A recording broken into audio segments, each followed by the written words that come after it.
Dapat na ba tayong matakot dito sa bilin na ito ni Pangulong Bongbong Marcos sa mga militar? May bago kasing statement si Pangulong Bongbong Marcos eh. At ang sinasabi nila mukhang nalalapit na ang gulo. Dapat ba tayong matakot na dito ang giyera? Si PBBM, inulit niya rin naman yan ka-coffee. Last week mayroon siyang statement, hindi tayo papasok sa gulo. Pero pinapalakas natin yung ating armed forces. Diba? Hindi pwedeng, andyan na yung gulo, saka ka magpapalakas ng iyong sandatang lakas. Mali yan ka-coffee, no? Maling mindset yan. Si PBBM thinking of the long term eh. Diba? As early as now, wala pang gulo, paghandaan natin. Sabi nga we are working for peace and we are also preparing for war. Diba? Gusto natin ng kapayapaan pero dapat ready din tayo. Kasi sinasamantala yung ating kahinaan sinasamantala ng mga pangabusong bansa para agawan tayo ng teritoryo. Kumbaga inaapi tayo ng China. Malinaw naman yan, agawan tayo ng teritoryo na malinaw naman na sa atin. So si PBB, sabi niya, tandaan niyo hindi tayo makikipaggera pero kailangan natin maghanda. Yan, nasa balita ng Radyo Inquirer, maghahanda sa external threats utos ni Marcos sa AFP NOLCOM. Nakakabahala na raw ang mga kaganapan kaya't pinaghahanda ni Pangulong Ferdinand Bongbong Marcos Jr. Northern Luzon Command NOLCOM ng Armed Forces of the Philippines laban sa anumang posibleng external threat. Kasi dito naman sa dito naman sa Pilipinas, konti na lang yung mga local insurgents natin dito, di ba? So labas na tayo. May mga external threats dyan, ibig sabihin mga outside forces, labas dito sa Pilipinas na threat, banta sa Pilipinas yan. At tulad nga ng nangyayari dyan sa West Philippine Sea at yung penetration ng kung ano man yan, mga Chinese, so penetration dito sa Pilipinas. So mga external threats yan. Ang gusto ni PBBM, paghandaan na yung mga external threats na yan. Pero itong statement na to, hindi ibig sabihin na papasok na tayo sa gera ha. Mali po yung understanding na yan na palangaway tayo, na tayo nagpo-provoke ng gulo. Kasi yan yung narrative nila Harry Roque. Tayo nagpo-provoke ng gulo. Si PBBM ang nagpo-provoke o nag-i-initiate. Gusto niya talaga magkagulo. Yan yung gusto nilang palabasin dito kay PBBM. Kasi yung idea nila, yung mga desisyon ni PBBM ay under the influence of illegal drugs. Ganyan ang pinapalabas nila.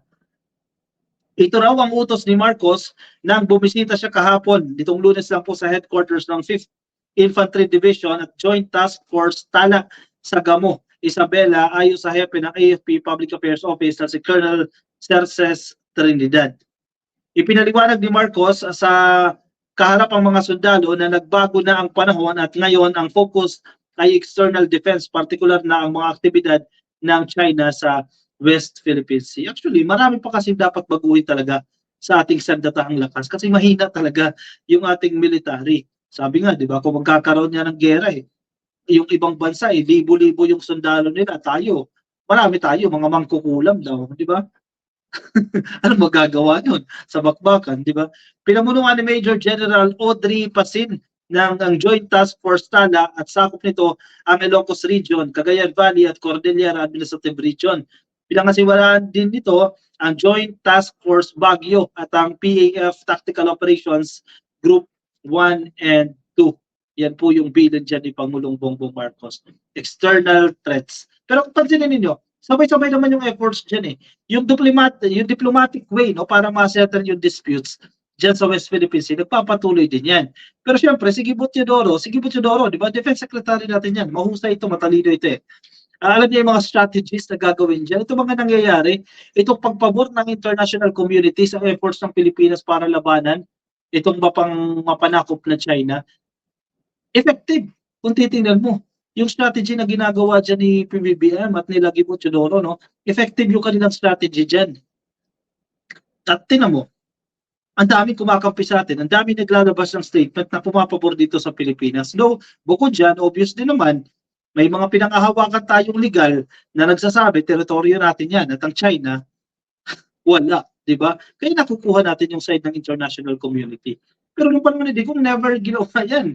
Never inassert yung ating karapatan sa ating teritoryo. Ngayon ay pinaglalaban natin, siyempre masama si PBBM, nagpo-provoke si PBBM, yan ang narrative nila. Diba? Pero huwag tayo maniwala dito sa mga taong nagpapakalat ng fake news na si PBBM ang gusto ng gera. Ay sinangayo ng pa ni Robin Hood Padilla yan.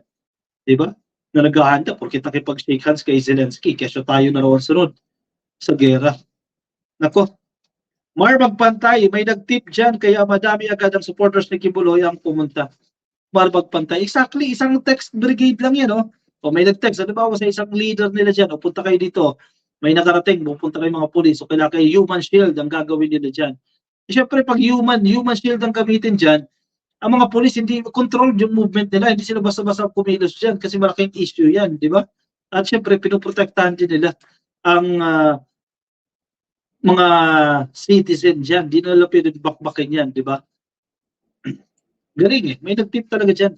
During, good day ka-coffee watching from Torino, Italy. God bless. Thank you. Doc Rosemary, sana ka-coffee, panahon na ng mga nagmamahal sa bayan, sama-sama tayo ipaglaban ang ating bansa. Yung mga New People's Army ngayon po kayo tutulong para sa bayan. Yun nga eh. Na-solve na natin itong issue sa local insurgencies, pero mangilan-ngilan na lang yan ka-coffee. Marami na po ang nagbalik loob sa gobyerno. Pero sumulpot naman itong mga oposisyon. Yung kampo ni Digong, kampo ni Haranoque, gusto namang ibagsak ang gobyerno.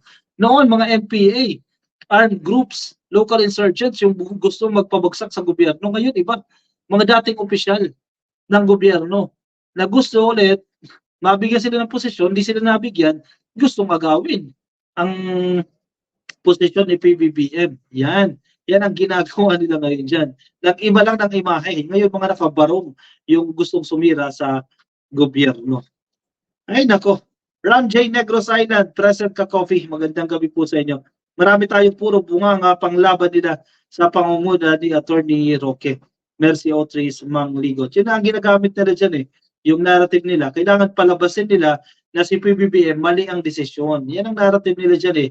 Kailangan lumabas dito na ang desisyon ni PBBM ay under the influence of illegal drugs. Ibig sabihin, hindi valid yung nagiging desisyon ni PBBM at makakasama sa bansa. Yan yung gusto nilang i-execute na mensahe.